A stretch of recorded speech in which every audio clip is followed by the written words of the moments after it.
Welcome to Doing Business with a Servant's Heart.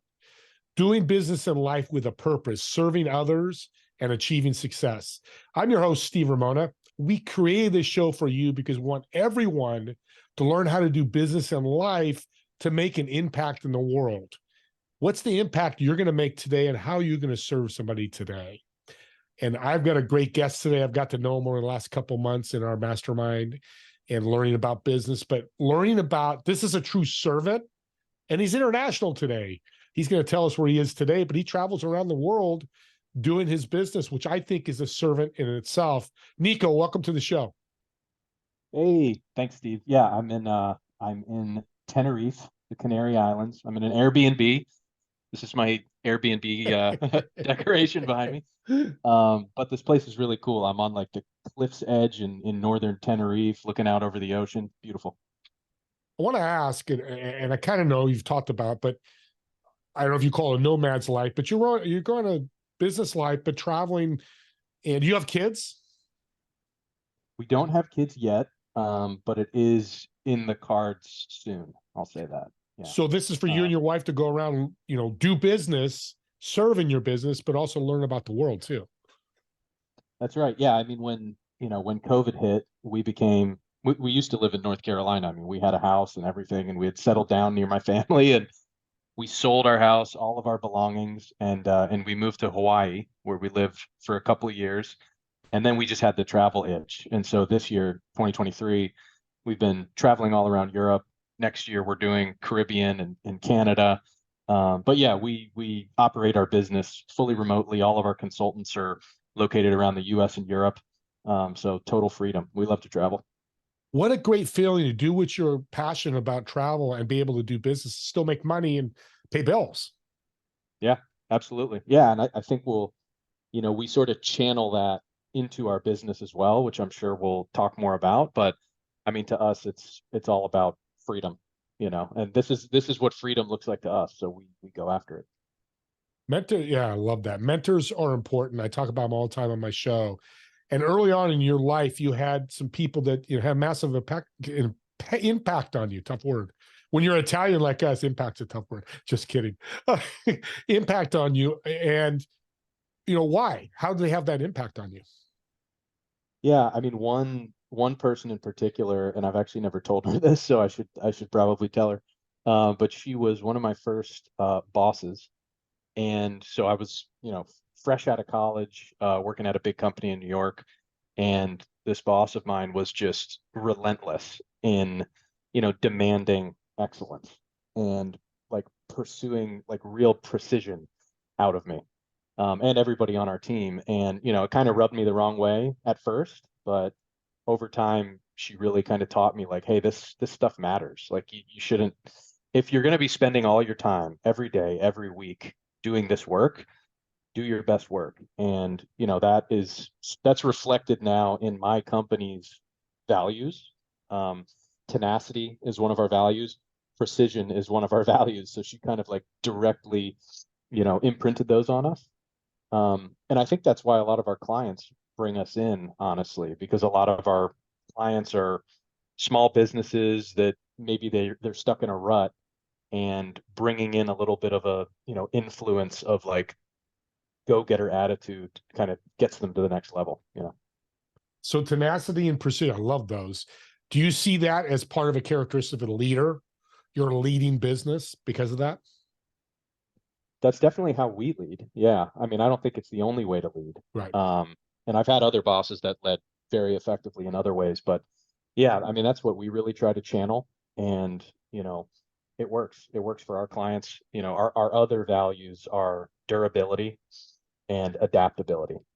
And so it's basically like, if you put them all together, it's like we're going to relentlessly pursue higher quality in our work. And as we pursue that, we're going to be durable and adaptable to the challenges that come our way as we pursue that. So we kind of put it all together. So it's interesting. You're taking these core values and you're in your business, but that's how you put in other businesses. That's your goal, is take those and make them part of other people's businesses. Talk more on how you do that. Yeah, exactly. And I mean, when we meet with new clients, we do talk to them about our values. We share the four values with them, and we explain to them what that means and how our engagement is going to go. And so, you know, tenacity, for example, we're very upfront with our clients and saying, like, hey, if you bring us in, we're not going to be, some vendor or some consultant that just kind of waits for you to let us know what you want us to do. Like, we're going to be all over you, trying to grow this business and fine tune it for you. And then our other value, precision, a key component of that is like honesty, like being precise in our words and what we're saying. And so we tell all of our clients, like, we're not going to sugarcoat anything. So I mean, we do a lot of like dashboarding and reporting for our clients of their financials and certain KPIs and stuff. And I mean, there will be times when we close a month and we're reporting on it, and we just tell them, hey, this was a terrible month. And we're not afraid to say that to them, because it takes that honesty to, you have to reflect on it and get better. So I like that it's not all about the money. You don't come in and say, hey, Steve, here's your company, 10 times your ROI, and you're going to rock and roll. You have these deep values that help get to that. And that's the forethought is, hey, eventually you're going to grow your company and scale your company. yeah, and I would even add to that a little bit. Like, we do have a couple of clients where growth is actually not even the goal. I mean, our goal, and this, I was thinking about this, before I came on this show, because thinking about being a servant, how do we actually serve our clients? Like, we start every engagement talking to our clients, and our clients are all business owners, they're entrepreneurs, and we start talking to them about freedom. That's like how it starts. Like, what is freedom to you? I mean, if you're an entrepreneur, Yeah. you became an entrepreneur because freedom is like what you value more than anything else in the world, right? And somewhere along the way, I think a lot of entrepreneurs lose sight of that, and they just get bogged down in the day to day of running their business and the expectation that they have to grow it, and they have to make that next sale.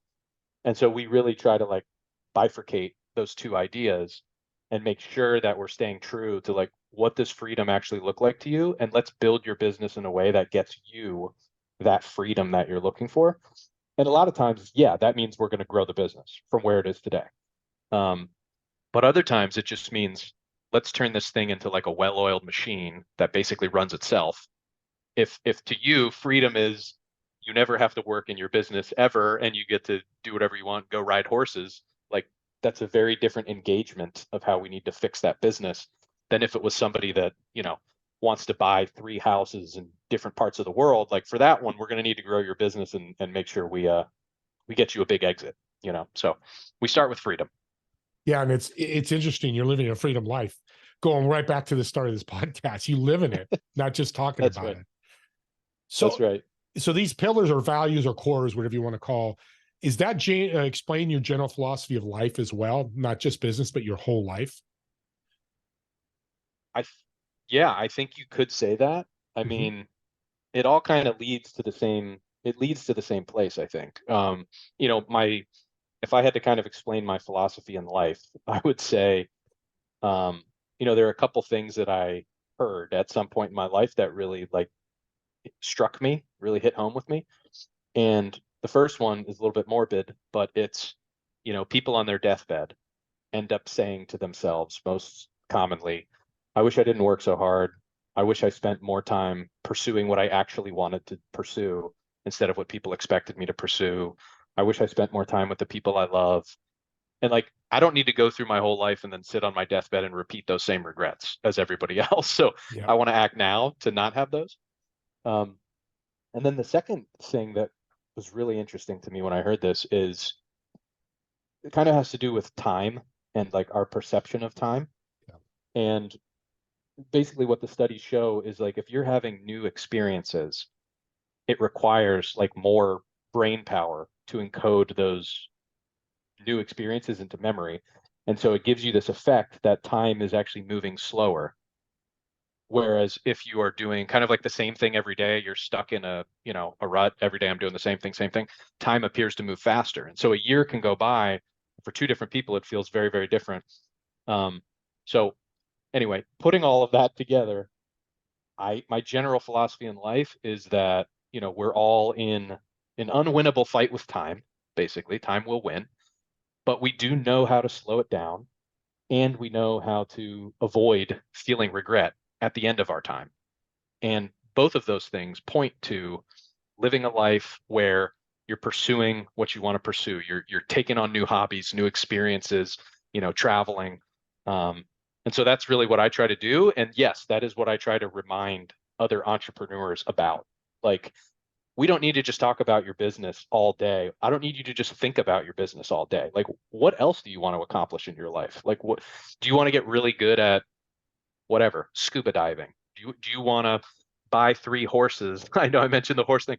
Did you always want to be a cowboy and like you want to buy a horse with a stable? Like let's work that into your goals here. I just think there's so much to life, and I want to make sure that our clients are thinking about all that stuff too. Simon Sinek's heart is singing right now. His book, Why, having that purpose. You nailed that. That's what you're saying. More so than, how many widgets you sold or how many services you sold. Let's get deeper. And I don't think people and business owners don't get deep enough, do they? No, I mean, look, I think some do, but Yeah. I just think running a business is so exhausting. I mean, it's energizing too, but it can be pretty draining, and people just forget to think about anything except for their business. Maybe that's because we do business as entrepreneurs 6 to 7 days a week. When is the time that you're not thinking about it? It's tough. So you have to like build in that time. Yeah. We met in a network and we're still meeting every week. How important to you is your network and growing that network for your business? It's becoming more and more important for me.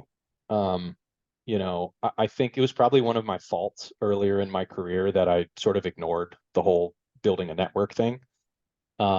It seemed like fake to me, I guess, the way that I thought about it, you know. But the more I've kind of like learned from people who are very good networkers, the more I've realized that, it's not about just getting a bunch of names of people that you know. It's really about finding the people that you really hit it off with, and like you want them to be successful and they want you to be successful. And when you're in town, they're not going to ignore your phone call. They actually want to hang out with you. Like that's your true network, is these people who love you. And so that I'm all about now. Like it's very important to me as time goes on to build this network of like-minded people, that I get along with really well. Love that. Partnerships. We talk about that in our group, and I think partnerships are the key.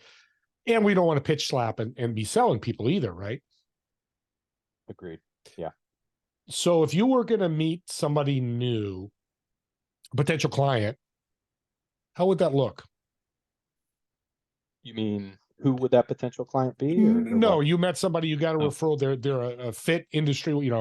All the parameters are good. You've met me. I'm your new potential client. yeah. How do you go about connecting with me and talking to me? Um, I mean, I think if you already know what I do, I think we would start talking about your business and talking about, are you where you want to be in your business? Do you have the freedom that you want in your life? And if not, we would start talking about how I can help you get there, my team and I. Yeah. And I mean, we have a really cool process that I think works really well, with our clients. And we've done it a million times, and it works really, really well for like a specific type of client who has a business that is big enough that they've like had some really good success. We're talking, we work with small businesses, but we're talking about like 2 to 15 million in revenue. That's kind of our sweet spot, where, these business owners have kind of like knocked it out of the park to make a couple $1,000,000 a year, but something has happened where they're stuck in that rut, like I talked about, where maybe cash is tight, or their hair's on fire every day and they don't feel the freedom that they think they should be feeling as an entrepreneur, or they want to grow but they don't know how.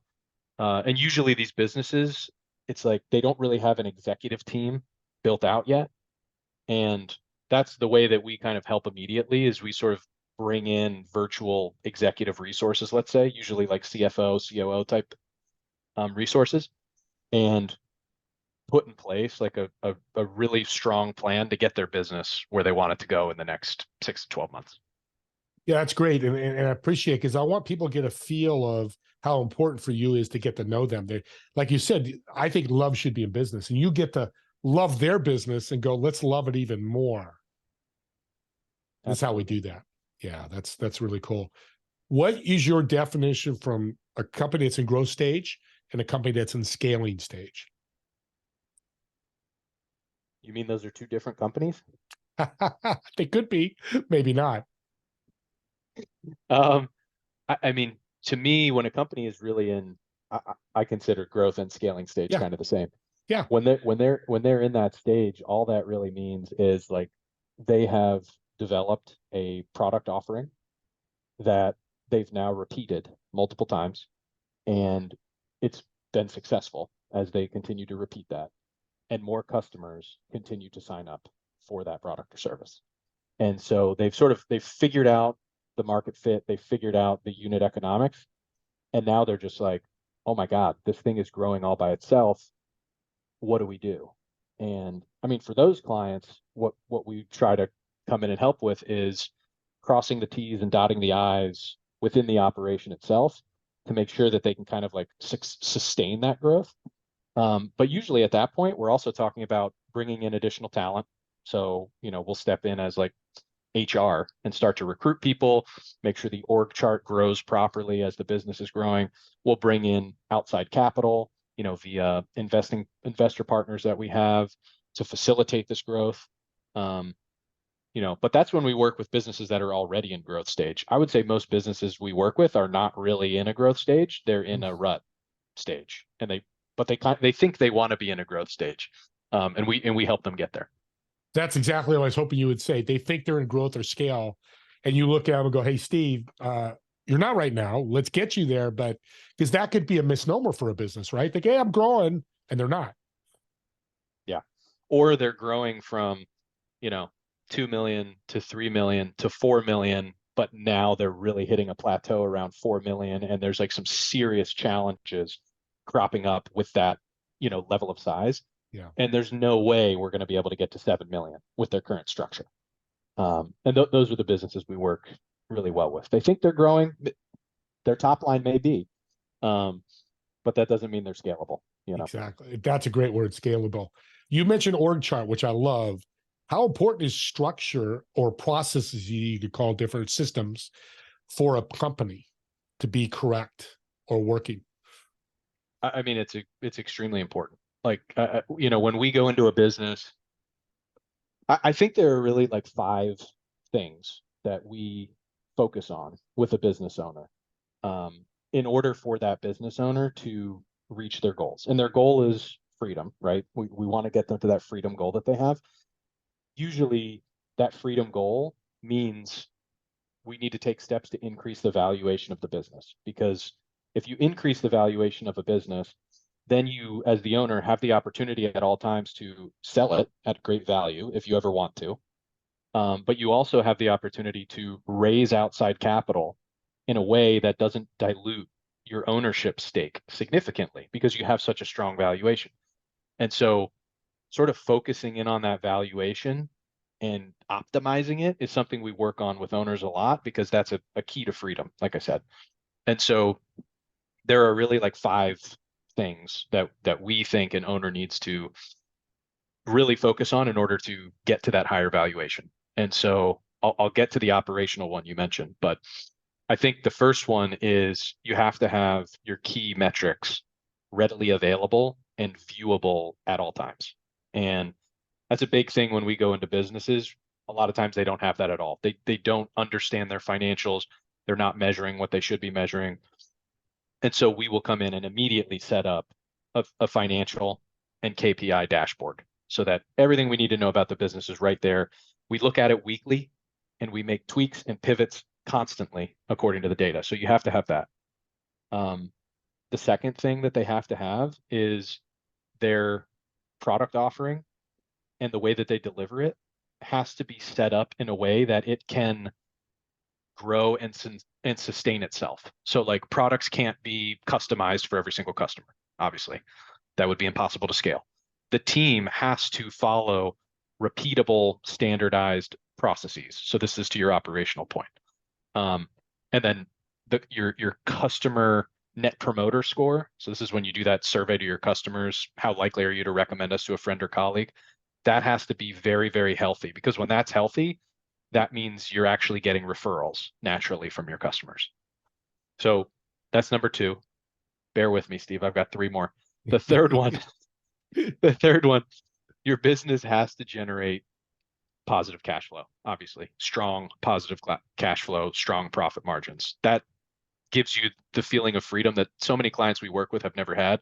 A lot of clients we work with, they're cash strapped, they struggle to make payroll, and we come in and that's like the first thing we want to fix, right? So that's number three. Number four, once kind of those first three are taken care of, then we move to number four, which is you have to free yourself from reliance on any vendors, customers, or employees. So you can't have two customers that are responsible for 70% of your revenue. You will always be walking on eggshells. You can't let your vendors, have you in their grasp. You have to be able to switch and pivot vendors at any time. And then employees. If you lose a key employee, they go out on whatever, paternity leave or something like that, you can't suddenly be struggling. So, this means cross-training employees, eliminating customer concentration, that kind of thing. And the last one, Steve, is you as the owner have to free yourself from the day-to-day operation. And so this is delegation. It's, making sure you have the right team in place, the right team of managers, so you don't have to be there every day and you actually can take advantage of your freedom that you now have. I'm glad you mentioned all five, because there are pieces of that people could take and try to work on. Of course, they need somebody like you, because accountability is the key. And that's what you do. I love that list. And re-listen to this, audience, to get that list, because that is $1 million list right there. He won't charge you that much, I promise. If he does, you come talk to me. We're running out of time. Real quick, last question is, what does a servant business look like to you? A servant business? Yeah. I think a servant business really has to have something else that it's working towards. Like we've talked about, my business is all about freedom. And I think a business in any industry could be a servant business, but you really have to figure out, like, what is that value? What is that, like, core reason that you're coming to work every day? And as long as you hold true to that, I mean, and I'm not saying like money's bad. You have to make money. Obviously, we just went through that list. Cash flow is one of the big items there. Yeah. Money's super important, but the purpose has to be, you have to be serving something. And I mean, I love that you focus on that. I would honestly, I think it would be kind of fun to go through a list of businesses and try to guess, what they are trying to serve. That may be kind of a fun exercise, and then actually talk to the owner and see if we're right. But it would be really cool to see, like, do they wear what they serve on their sleeve, or do you have to kind of dig for it? I love that. And I actually wrote that down, because we'll talk about that more after the show. I want to thank you for being on. I've learned a lot, got a lot of notes here, and that doesn't happen a lot. So I'm glad I took these notes, because like I said, audience, you've learned a lot here from Nicco, but there's so much more that he can teach you. How can they reach out to you if they have any questions about this? I think LinkedIn's probably the best way. I'm on there, Nicco Leone. My business is Nemean Pride. So you'll find me on LinkedIn, send me a message. I'm very responsive on there. And I, like you, Steve, I love talking to business owners. So if anybody wants to chat with me, even if, you don't want to become a client, I don't care. I'm just happy to talk about business and talk about your business. So feel free to reach out. Sounds good. And thank you, everybody, for watching. Watch this again. Like I said, get some more tips from Nicco, and reach out to him if you have any questions, or if you want to work with him, please do, because I know you're going to get great value out of that. And we'll see all of you at the next episode of Doing Business with a Servant's Heart.